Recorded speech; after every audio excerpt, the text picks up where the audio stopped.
Imagine a trusted handyman who fixed your roof, helped with your fence, and knew exactly when you'd be alone.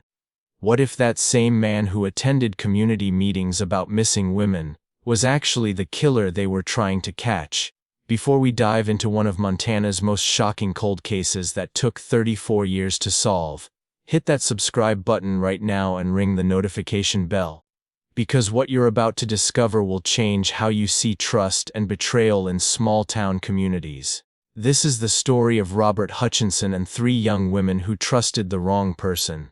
And I promise you, this twisted tale of deception will leave you questioning everyone you think you know. The Montana wind carries secrets across endless prairies.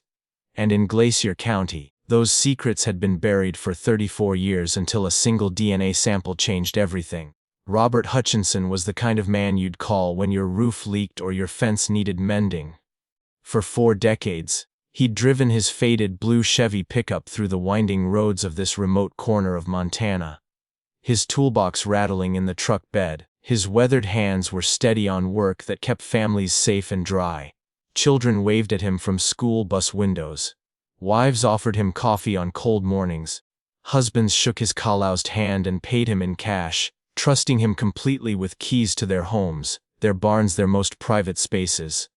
In small towns like Browning, Cut Bank, and Shelby, trust isn't just currency, it's survival. When your nearest neighbor might be 5 miles away, and the closest hospital is an hour's drive through mountain passes that become impassable in winter, you depend on people like Robert Hutchinson, the man who'd show up in blizzards to fix a broken furnace, who'd work weekends to repair a barn before calving season, who'd never overcharge a widow or a young family struggling to make ends meet. His reputation was built on reliability, integrity, and the quiet competence that rural communities value above all else. But on a frigid February morning in 2024, when Detective Sarah McKenna knocked on Hutchinson's door with an arrest warrant, that carefully constructed trust shattered like ice on a windshield. Sarah Pemberton had the kind of smile that could light up the dim interior of Murphy's Diner on the darkest winter morning. At 18, she moved through the cramped restaurant with easy confidence. Knowing every customer's coffee preference and remembering complicated breakfast orders without writing them down. December 15, 1990 started like any other Saturday in Glacier County, temperatures hovering around 10 degrees below zero. Sarah had wrapped her grandmother's wool scarf twice around her neck before heading to work at 5 in the morning. Murphy's Diner sat at the intersection of Highway 2 and a county road, making it a natural stopping point for long-haul truckers and reservation workers heading to jobs in Cut Bank. Sarah's shift was supposed to end at 3 in the afternoon, giving her time to drive home before the worst of the evening cold settled in. The last customer to see her alive was an elderly rancher named Eugene Patterson. He remembered Sarah refilling his coffee cup and asking about his arthritic hands. She had seemed perfectly normal. Tired from the morning rush but cheerful, talking about Christmas plans and whether the Pemberton family's annual sledding party would happen if the weather held. At approximately 3:15 that afternoon, Sarah's 1987 Bic Leasaber was found running in Murphy's Diner parking lot, driver's door wide open, keys dangling from the ignition. Her purse sat on the passenger seat with her wallet and tip money untouched. Her winter coat hung on a hook inside the diner, which meant she had stepped outside without protection against the brutal cold. Something no Montana native would do voluntarily. Deputy Sheriff Mike O'Connor arrived within 20 minutes, finding a scene that would haunt him for decades. There were no signs of struggle inside the diner or in the immediate vicinity. Sarah's order pad lay open on the counter with her final customer's check written in her neat handwriting. A pot of coffee was still brewing, suggesting she had been preparing for the evening shift changeover when something interrupted her routine. Jennifer Walsh was feeding horses in the pre-dawn darkness of March 14, 1992, when her routine was interrupted by something that would puzzle investigators for decades. At 22, she had been managing the day-to-day operations of her family's cattle ranch 15 miles east of Cut Bank since her father's heart attack the previous summer. That morning, Jennifer had followed her usual routine, starting with the horses in the main corral before moving on to check the cattle in the far pastures. Her mother Helen later told investigators she had heard Jennifer's pickup truck start around 5 in the morning. The familiar sound of the diesel engine warming up in the cold air. When Jennifer hadn't returned by 8:30, Helen felt the first stirrings of concern. She walked out to the main corral and found that the horses had been fed and watered, confirming that Jennifer had started her morning routine as planned. Driving along Jennifer's usual route, expecting to find her daughter dealing with a broken fence or helping a cow in distress, Helen found something far worse. Jennifer's 1989 Ford pickup truck sat abandoned on a gravel access road. Driver's door hanging open, keys still in the ignition. Her thermos of coffee sat on the dashboard, still warm to the touch. Her work gloves lay on the passenger seat next to a clipboard containing ranch records. Most disturbing of all, Jennifer's heavy winter coat was draped across the driver's seat, meaning she had left the truck wearing only a flannel shirt and jeans in temperatures that hovered around 20 degrees. Lisa Romano had been working the evening shift at Peterson's Gas and Go in Shelby for only 3 weeks when she became the third young woman to vanish from Glacier County's increasingly haunted landscape. At 19, she was saving money for nursing school while living with her aunt and uncle. They had welcomed her into their home after her parents' deaths in a car accident 2 years earlier. November 8, 1995 was a Tuesday evening when early winter darkness had already settled over the high plains by 6 o'clock. Peterson's Gas and Go sat at the junction of Highway 2 and Route 408, making it a natural stopping point for travelers as well as locals needing fuel, cigarettes, or basic groceries. The security camera system that owner Dale Peterson had installed 6 months earlier was primitive by modern standards. A single black and white camera positioned behind the counter that recorded onto VHS tapes. At approximately 8:47 that night, according to the timestamp, Lisa is visible behind the counter reading what appears to be a textbook, presumably studying for her community college courses between customers. The grainy footage shows her looking up as someone enters the store. Investigators would later spend countless hours analyzing her facial expression in those crucial seconds. Lisa appears alert but not alarmed, suggesting that whoever entered was someone who didn't immediately trigger her instincts for danger. She closes her book and stands up, moving out of the camera's view. When Dale Peterson arrived at 6 the next morning to relieve Lisa for the day shift, he found the station exactly as the security camera had recorded it, empty with no signs of struggle. The cash register was closed but not locked, and Lisa's textbook still lay open to a chapter on anatomy and physiology. Her purse hung on a hook behind the counter with her car keys, wallet, and pepper spray. Lisa's Honda Civic sat in the employee parking area, undisturbed and locked. Deputy Sheriff Mike O'Connor had been patrolling Glacier County for 8 years when Sarah Pemberton disappeared. But nothing in his experience had prepared him for an investigation of this magnitude. The Glacier County Sheriff's Office operated out of a cramped building in Cut Bank with a staff of 6 full-time deputies covering over 3,000 square miles of some of the most remote and challenging terrain in Montana. When a case required specialized forensic analysis, evidence had to be driven 4 hours to the state lab in Helena. Results could take weeks or even months to process. When they needed additional manpower for searches, they relied heavily on volunteers from local ranching families and members of the Blackfeet Nation. Good-hearted people who knew the land intimately, but lacked formal training in evidence preservation. O'Connor spent the first 72 hours after Sarah's disappearance coordinating search efforts that stretched his department beyond its limits. The weather remained brutally cold, with temperatures dropping to 20 below zero at night, making extended outdoor searches dangerous for volunteers. The department's single helicopter was grounded for mechanical issues, forcing searchers to cover vast expanses of prairie and woodland on foot or horseback. Sarah's family, led by her older sister Margaret, refused to wait for official processes to catch up with their desperate urgency. Margaret Pemberton took a leave of absence from her job at the bank in Great Falls. She moved back to her childhood bedroom to coordinate civilian search efforts. She organized volunteers into systematic search parties, created a phone tree for sharing information, and personally drove hundreds of miles throughout eastern Montana. stapling missing person flyers to every telephone pole and storefront window. As December turned to January and then February, the initial burst of community energy began to fade. Volunteers returned to their own responsibilities. The frequency of tip line calls decreased. The case began to settle into the frustrating routine of cold case investigation. O'Connor found himself checking the same locations repeatedly, re-interviewing the same witnesses, and filing reports that seemed to document the absence of progress rather than meaningful discoveries. When Jennifer Walsh disappeared 16 months later, the similarities to Sarah's case created a growing sense of dread throughout Glacier County. The same pattern of abandoned vehicles, personal belongings left behind, and young women who had simply evaporated from familiar surroundings. This time investigators caught a break that had been absent in Sarah's case.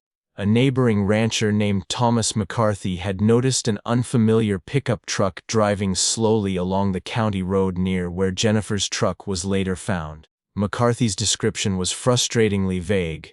A dark-colored truck, possibly blue or black, with someone wearing a baseball cap behind the wheel. The vehicle looked out of place because it was moving too slowly for someone with a legitimate destination. Almost as if the driver was looking for something or someone. The emergence of a potential witness gave investigators their first real lead but also raised more questions than it answered.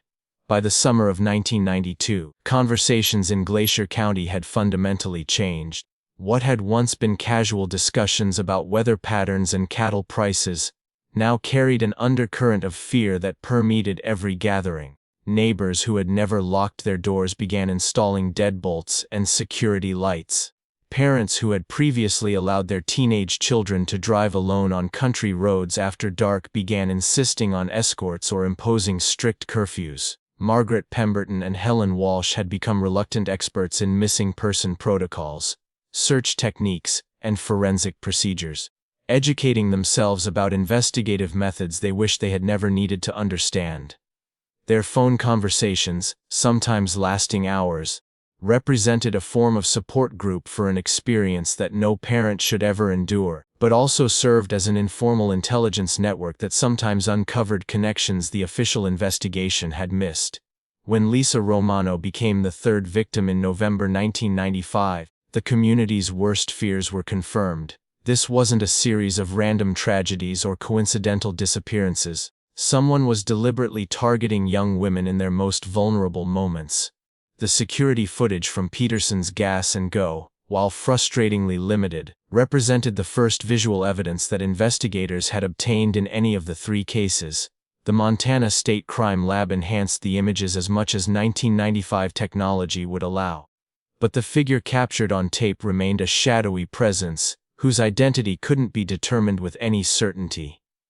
The person appeared to be looking directly at the camera, almost as if aware of being recorded before moving quickly out of view. By 2010, the disappearances had settled into the uncomfortable category of unsolved cases that haunt small communities long after the initial shock has faded. Deputy O'Connor had been promoted to sheriff, then retired, his replacement inheriting boxes of evidence that seemed to lead nowhere. Margaret Pemberton, now in her 50s, had never stopped searching for her sister, converting the spare bedroom in her Great Falls home into what she called her war room. The tip line that the Pemberton family had maintained since 1990 still received occasional calls. Though the frequency had dropped significantly over the years, Margaret had moved the line to her own home after her parents passed away. Each call still received her full attention, whether it came from someone claiming to have seen Sarah or from cruel hoaxes that exploited a family's anguish. By 2020, the disappearances had become part of local folklore, cautionary tales that parents used to warn their children about the dangers of isolated places and trusting strangers. Murphy's Diner had closed permanently, its windows boarded up and parking lot slowly being reclaimed by prairie grass. Peterson's Gas and Go had been demolished and replaced by a modern truck stop that bore no resemblance to where Lisa Romano had vanished. The breakthrough that would finally crack 3 decades of silence came not from traditional detective work, but from advances in genetic technology that would have seemed like science fiction to the original investigators. In February 2024, Detective Sarah McKenna of the Montana Division of Criminal Investigation received a call that would change everything. The state crime lab in Helena had been systematically reviewing cold cases for potential DNA evidence that could be analyzed using new genetic genealogy techniques. They had found something in the Lisa Romano case that had been overlooked for nearly 30 years. A small fabric sample collected from the gas station's door handle in 1995. So tiny it had been catalogued but never tested, contained enough genetic material for advanced analysis. The DNA profile that emerged didn't match any individual in standard criminal databases, but it provided enough information for genetic genealogy specialists to begin constructing family trees using public DNA databases and genealogical records. The process was painstakingly slow, requiring investigators to trace backwards through generations of family connections, looking for common ancestors and following descendant lines forward to identify possible suspects. The breakthrough came when genealogist Dr. Rebecca Martinez identified a cluster of DNA matches that pointed to a family line with deep roots in northern Montana. The genetic profile suggested someone with mixed European ancestry, primarily German and Irish with some Scandinavian heritage, whose family had likely been in the region for multiple generations. Detective McKenna and FBI behavioral analyst Dr. James Patterson began systematically identifying male relatives within the right age range who had been living in Glacier County during the 1990s. They were looking for someone between 20 and 40 years old during the time frame, who had the freedom and mobility to move around the county without attracting attention, and whose work would have given them legitimate reasons to be near the locations where the women had vanished. Robert Hutchinson's name appeared on their list during the third week of investigation, but initially he seemed like an unlikely suspect. At 67 years old, he was a respected member of the community with no criminal record, no history of violence, and a reputation built on 4 decades of reliable service to local families. What moved Hutchinson from the general suspect pool to active surveillance was a detail buried in the original case files for over 25 years. Detective McKenna discovered that Hutchinson had performed repair work for all 3 victim families, not just coincidentally, but in the weeks immediately before each disappearance. He had replaced a section of fence for the Walsh family in February 1992, less than a month before Jennifer vanished. He had done roof repairs for Sarah Pemberton's parents in November 1990, just weeks before she disappeared from Murphy's Diner. Most significantly, he had installed new shelving in the back room of Peterson's Gas and Go in October 1995, giving him detailed knowledge of the store's layout and security systems before Lisa Romano's disappearance the following month. The pattern was impossible to dismiss as coincidence. Hutchinson had not only been in the area during each disappearance, but he had been specifically connected to each victim's family or workplace, in ways that would have given him insight into their routines, schedules, and vulnerabilities.